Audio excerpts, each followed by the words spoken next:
Supers to the Side Video 2. How to build the sweetheart of a horizontal hive. I'm Lynn Swanson, and I hope that after viewing the first video of this two-part series, you're as excited about building one of these truly awesome hives as I am about building the next one for my apiary. To review the last thing I mentioned in video 1, a Supers to the Side hive is built in simple layers, beginning with a hive stand. We then construct the support for 2 IPM oil pans and attach it to a box made from 2x6s with a layer of number 8 mesh to line the bottom of the bee cavity.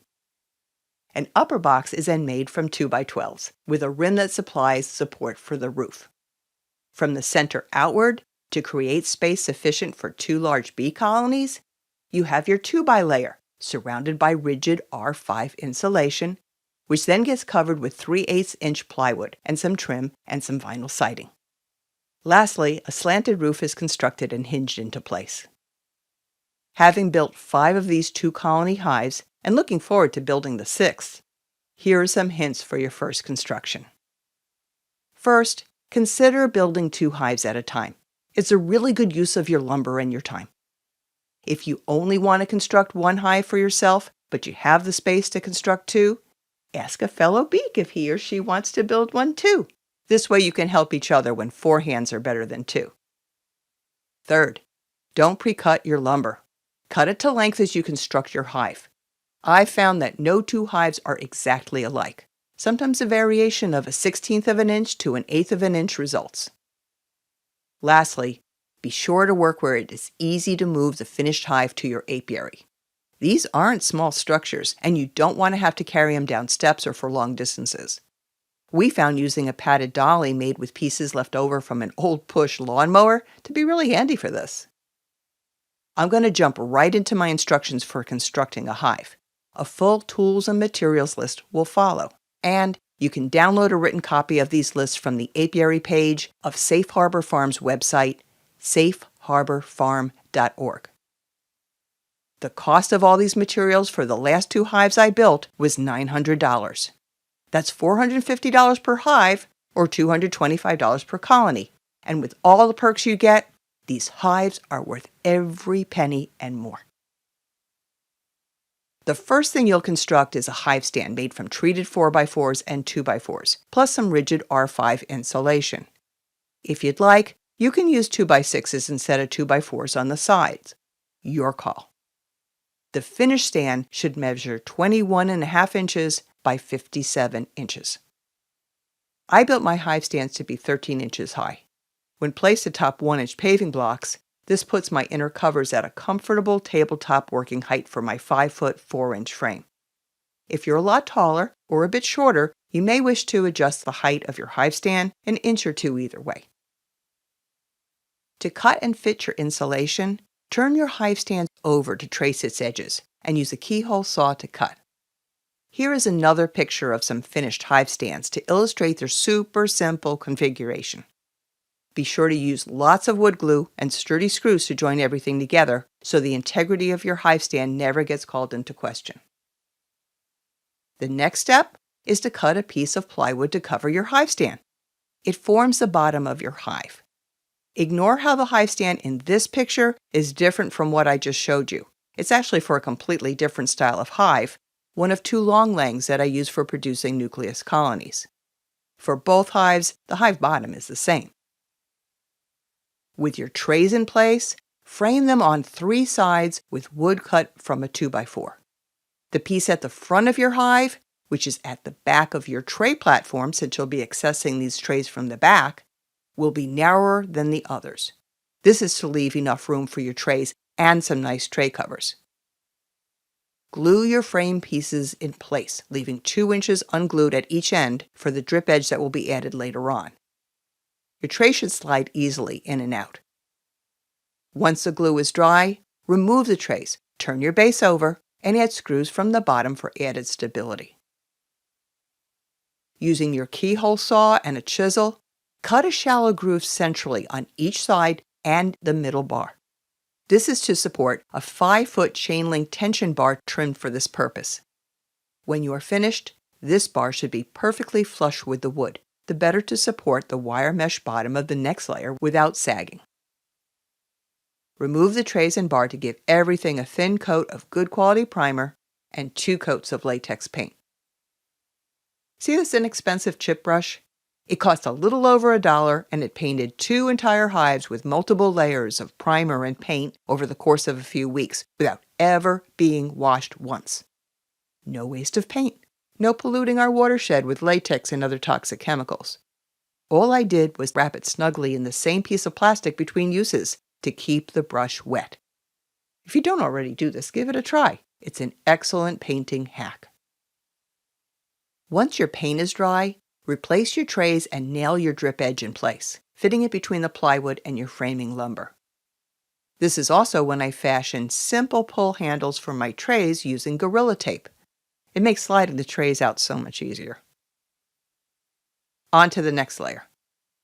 Here you'll want to frame a simple box using 2x6 lumber, positioning your front board and your back board inside your end boards. That's very important since the result needs to fit and support your brood and honey frames. I can't emphasize enough how it's also important to glue and screw these pieces together on a flat surface. I found these clamps to be quite helpful. They were purchased at Harbor Freight. Place your box frame on top of your tray support to ensure that all your edges meet up and your trays move easily in and out. If all looks good, it's time to staple number 8 wire mesh snugly to the bottom of your box. This is important. Use lots of staples, 1 per inch, and don't use mesh with fewer than 8 holes per inch. You don't want your bees getting through to your IPM pan where they would surely die. When you turn your box over, you should find that your wire is nicely supported by your central metal bar. If not, make needed adjustments to the crevices holding the bar. Turn everything over again, and ensuring that your corners are aligned, attach your lower box to your tray platform. Your upper box is constructed similar to your lower box using a very flat surface. Before gluing and screwing your pieces together, use some deep frames to test for clearance all along the length of the box to ensure you have your measurements right. Don't go any further if this isn't the case. Stop and figure out where you might have gone wrong. Rest your upper box on the lower box and use some 16-inch mega frames to further test for clearance side to side and top to bottom. If you don't already have some mega frames made, I address how to make them later in the video. When all looks good, you should use glue between the upper and lower box and a few long staples along the edges to attach things together. Congratulations! You have built a lot of your hive up. Now it's time to build it out. Tack a layer of rigid R5 insulation all around the hive, leaving an opening for your tray covers at the back of the hive. Don't worry about using lots of nails for this job. When you nail your outer plywood in place, you'll be nailing through the insulation to the 2x layer beneath. The final R value of your sidewalls will be 7. In the heat of the summer and the cold of the winter, this will be something your bees will really appreciate, and you'll see less bearding and much better utilization of resources as a result. On to the top rim. This is where you should spend some extra time getting certain clearances right. Note how an edge has been cut out of your 2 7/8 front and back rims, 1/2 inch wide and 3/4 inch deep. This forms a shelf for your top Rs that allows space for your bees above their frames. Your wider side rims don't have corresponding cuts made. It's not needed there. Position your front and back rims 3/4 of an inch back from the inside edge of your top box frame to form another shelf, one that will support your frames. This should leave you with enough room on the outside of the rim to cover your 3/8 inch plywood and your 3/4 inch trim. An extra set of hands to hold your plywood and trim in place is super valuable at this point because your goal is to ensure that all upper surfaces, that is your top box, insulation, plywood, and trim, are flush so your top rim lies flat. If you don't have an extra helper, these red clamps again come in handy.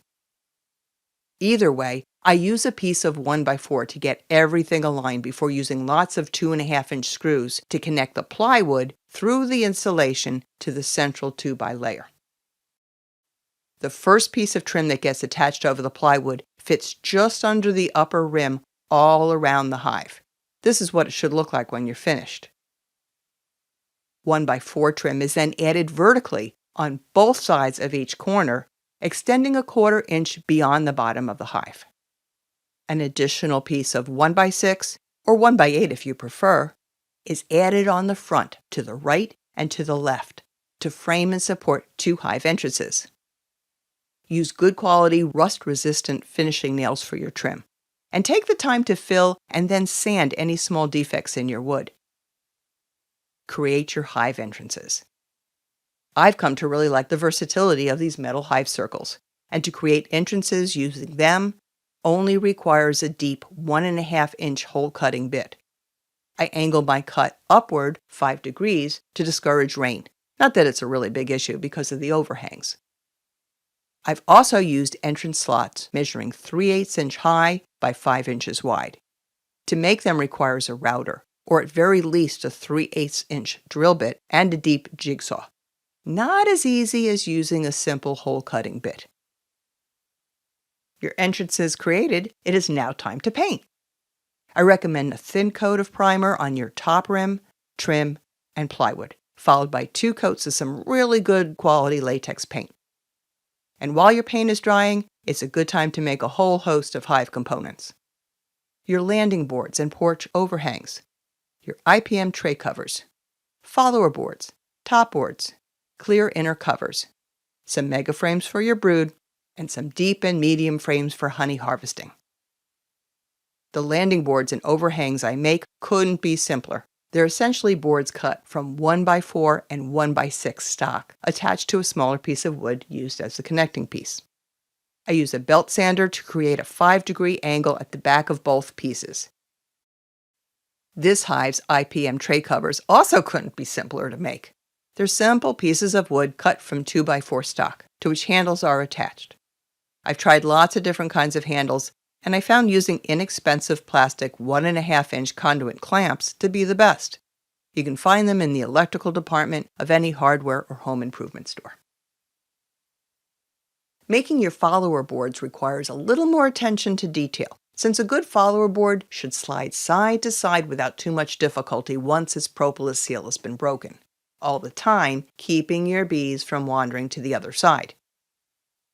The top of each follower board is constructed using wood cut from 2x4 scraps or a 2x2. 1/8 inch wiggle room is allowed on each end, and notches are cut to accommodate the top bar rest so your follower board lies flush with the rim of your hive. This piece is attached to a vertical piece of 3/8 inch plywood that has its center-facing side covered with a layer of double bubble, also called Reflectex. Not only does double bubble give each colony added insulation during the winter, its edges serve to fill irregularities between the hive walls and the follower board so no bees can sneak out. I use a power stapler to attach the double bubble to the plywood, and I leave the bee side of each follower board uncovered. Lastly, I paint the tops of all my follower boards white. This helps me to distinguish the end of each colony when I open my hives. Cover boards, which are the movable boards that cover the flexible part of your hive between your 2 colonies, are extremely simple to cut, and I recommend cutting a few extras in varying widths to grab as your colony expands and contracts. When cutting them, leave an 1/8 inch wiggle room on each end to make them easier to pry up with your hive tool. You heard me rave about clear inner covers in part 1 of this video. They are so incredibly helpful, and they aren't that hard to make, especially if you have your plexiglass cut by the store where it is purchased. Lowe's Home Improvement is one of the stores that will do this for free. I usually purchase a 24 by 36 inch piece, and I have them cut it into 4 12 by 18 inch pieces. I've used thicknesses from 1/8 inch, not quite thick enough, up to 1/4 inch, thicker than you need really, and I recommend that you get a thickness between the 2 sizes. I've made these covers using 1 1/4 by 1.5 inch wood, which seems to be the best thickness if you want your covers to fit standard Langstroth hives as well as your long hives. When the grooves that hold the plexiglass in place are cut more to one side than the other, your inner cover will provide additional space beneath it for things like a Govee temperature and humidity sensor. I really like them. I've also made these covers using 1x lumber, which results in a cover that's just 3/4 of an inch thick. This is a much lighter weight cover and one best suited for thinner plexiglass. Since there isn't enough room to screw the sides of your cover to the ends after gluing, they require additional corner supports glued on top. Between the two frame thicknesses, I recommend using wood at least an inch thick. I like 14-inch wide covers for the spring, summer, and fall, and I make 9.5-inch wide covers for the winter when I'm condensing the number of frames left for overwintering colonies.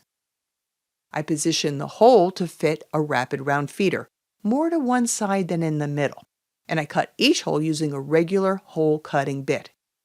The tricks to cutting neat holes in plexiglass are 1. To support the plexiglass well as you cut it, and 2. Use lots of WD-40 to cool the bit as you cut.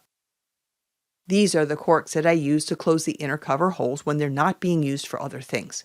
I get them on Amazon, and I use a pocket knife to cut a rim so they fit well into the hole. To use my Laura Bees Instant Vap in these hives, I drill angled holes in extra corks, one for each hive, to hold 3/4 inch diameter high temperature silicone tubing, also purchased on Amazon. This allows the introduction of OA vapor over the brood when needed to treat for varroa mites. Just look at that gorgeous spring frame of brood. You gotta know, these are very happy bees. Frames like this are what converted me to mega frames, but when I first started using them, I had to make my own side pieces. No longer. 16-inch side pieces are now available through Little Creek Farms website, and I hope that other frame manufacturers start making them soon. Remember, both the top and the bottom of these brood frames are standard Langstroth pieces that you can purchase anywhere. I then support my frames with 16-inch skewers mounted pointy end up, the better for the bees to stabilize this end first. If you want to use plastic foundation, you'll need to glue a few support pieces of scrap wood to hold it in place. After giving this configuration using 2 pieces of foundation a try, I found it was better to use 1 piece of foundation at the top, with the bottom left without foundation for the bees to build out. If 2 pieces of foundation aren't in perfect alignment, bees often will build comb attached to but away from the lower piece, resulting in an excellent place for queens to hide and an added annoyance for the beekeeper. Another thing for new beaks to know is how little wax comes on plastic foundation labeled heavily waxed. Answer: not nearly enough to interest most bees. To rectify this, rub a chunk of natural beeswax over each piece of foundation to get the bees interested in it. When it comes to my deep and medium honey frames, I use grilling skewers purchased from Walmart, 100 for 97 cents. You can purchase stainless steel zip ties to attach your frames together from Harbor Freight or Amazon. Cut their ends using tin snips. One note about using honey frames in a long hive. Although it wouldn't be hard to fashion a vertical queen excluder, I've never found the need to use one. Instead, I just wait for my bees to fill one of their brood frames with honey and nectar. That frame, which is left for the bees, then becomes a natural honey bridge. That is a bridge that the queen is unlikely to cross in order to lay eggs on the other side. No queen excluder is needed. From then on, I offer the bees joined deep and medium honey frames, as opposed to brood frames, to be harvested as I see fit as time goes on. Jigs that hold frame pieces together when you glue and you nail them together can really make your life easier. The jig on the left is a simple one that I made to ensure that my mega frames stay straight as their glue sets. The 2 pictures on the right are of a jig that I use to put deep and medium frames together and to add skewers. I found instructions on how to make it on YouTube. This little frame holder is another beloved piece of equipment. It comes out with me every time I work my bees. Made from 2 8-foot 2x2s with little triangles for corner supports, it holds 3 frames of any size in the front and 2 in the back. Now that you've got all your hive components built, it's time to construct your roof. If you've got the skills, feel free to build any style of roof you want. Here, I'll detail the construction of a very simple and inexpensive slanted roof with R10 insulation at the top and an R value of 6.5 on the sides. The reason for the slant isn't just to keep the rain off the hive. It's also to allow enough room for some rapid round feeders. Step 1. Cut a 2x6 and a 2x4 the length of your hive plus 1/8 of an inch on each end. Position the 2x6 along the front edge of your hive and the 2x4 along the back edge of your hive. Measure the distance between them and cut two 2x6 boards. Position them on the sides and draw a line from the inside top edge of the 2x6 to the inside top edge of the 2x4 on each side of the hive. To cut along this line, I use a circular saw. Use wood glue and 2.5-inch screws to attach the 4 pieces in place. Attach plywood to the top, ensuring a drip edge all around. I allow a drip edge of at least 3/4 inch along the back, less along the front. Then turn your roof over and give all exposed surfaces a thin coat of primer and 2 coats of good latex paint. Next, cut R10 insulation to fit the entire underside of the roof, with R5 insulation for the front, back, and sides. Lay the R10 insulation first. Bee escape holes positioned on either side of your roof will help your girls escape should they get caught under the roof when it is lowered.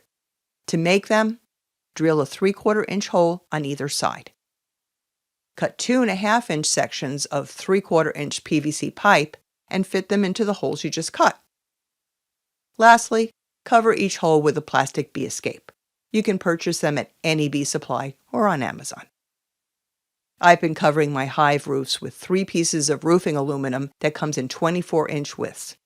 I place the middle piece over the 2 side pieces. And, this is really important, I seal the edges with copious silicone before screwing them into place roughly every 6 inches using screws that won't allow rain to seep past them. Screws with neoprene washers are pretty good for this job. Know that the metal lip at the front of your hive will be covered with a drip edge. Place any rough cuts on the side. The metal lip on the back of your hive will go over your drip edge, so this is where your cut should be nice and straight. I got this inexpensive gray drip edge at Lowe's Home Improvement, and I used 2 pieces per hive. The best way to get a clean and neat corner is to make a straight cut on the top before bending the lower portion as needed. The cut to size fitted drip edge then gets screwed into place atop another thick bead of silicone. Notice how the drip edge extends beyond the sides of your hive, between a 1/2 inch and 3/4 inch on all sides. The back edge should extend a little more than the front, the better to allow for good rain runoff. I love how necessity is really the mother of invention. When looking into materials to further weatherproof my hives, I couldn't believe the cost of basic house wrap. And then I realized I had the exact same material on the farm, and it was plentiful, and it was free. We keep livestock feed bags to reuse in lots of ways, and using it as house wrap under my hive's vinyl siding is another way to do this. I cut the bags to size and staple them in place. If you've never worked with vinyl siding, I urge you to watch a few YouTube videos that discuss the basics. It's super easy to do, following some very straightforward rules. After measuring and rechecking your measurements, you begin with a starter strip cut 1.5 inches back from each side, and nail it into place so its lower edge sits about 1/8 of an inch below the bottom of your hive. These strips will hold your bottommost siding pieces in place as you work from the bottom up. J-channel is then tacked first along the top edge and then along either side. Note how the back corners are cut from the J-channel on each side to facilitate overlap. Now tack a strip of undersill trim in the crevice of the top J-channel. Its job is to help hold your uppermost piece of siding in place. Step 3 is to hook and then tack your first layer of siding in place, followed by Step 4, topping your first piece with a second piece of siding cut to fit the remaining space, allowing 1/4 inch wiggle room at the top.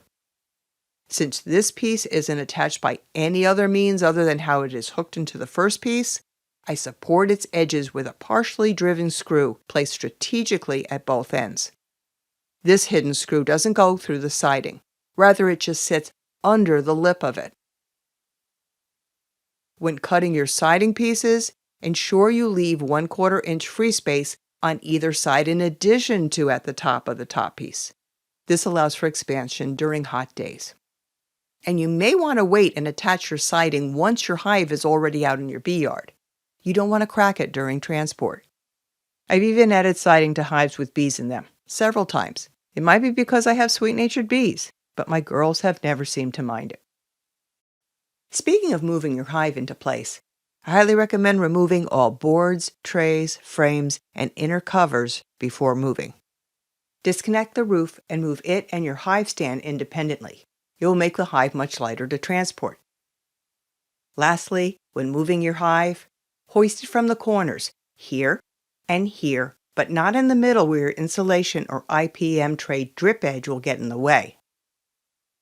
Once your hive has been moved to a carefully leveled spot, attach your landing pads and your overhangs, 3 hinges in the front and 2 latches in the back, plus a sturdy chain on one end to hold the roof open about 95 to 98 degrees when you work with your bees. The last thing we add to every hive is some 1/4 inch weather stripping all around the top rim to cut potential drafts that would encourage condensation in the winter. A finished supers to the side hive is a fun and functional thing of beauty that your bees will love as much as you do. If you're ready to construct some supers to the side hives of your own, here is a list of tools that you will need, together with a list of materials. You'll need a table saw, a circular saw, a jig or hole saw, a hand saw, and at least 1 battery-operated drill driver. 2 is even better, so you're not swapping out bits that often. The jigsaw is needed if you want to cut long hive openings.